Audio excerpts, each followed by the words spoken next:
امیرحسین مقصودلو، خواننده و رپر ایرانی. امیر تتلو 5 سال است که در ترکیه زندگی میکنه و داخل این 5 سال تمام پلهای مهاجرتی خودش رو خراب کرده.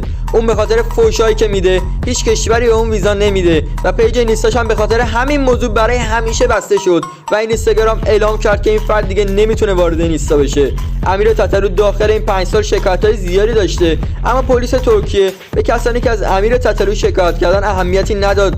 تا الان که به گفته پلیس ترکیه 15 تا شکایت جمع شده برای اون و الان اون در وضعیت بدیه. پلیس ترکیه 24 نوامبر به خونه امیر تتلو رفت و اون فرار کرده بود قبلش و سایت‌های خبری ترکیه اعلام کردن به زودی دستگیر میشه این فرد. امیر هنوز تو یوتیوب پست میذاره و صحبت میکنه، اما کسی نمیدونه اون کجاست. و در آخر امیر تتلو اشتباهش ویدیو آخری بود که از یک خانم گرفته بود و عاقبتش هم پرونده‌ای بود که برای اون باز شد. به نظر شما عاقبت امیر تتلو چه خواهد بود؟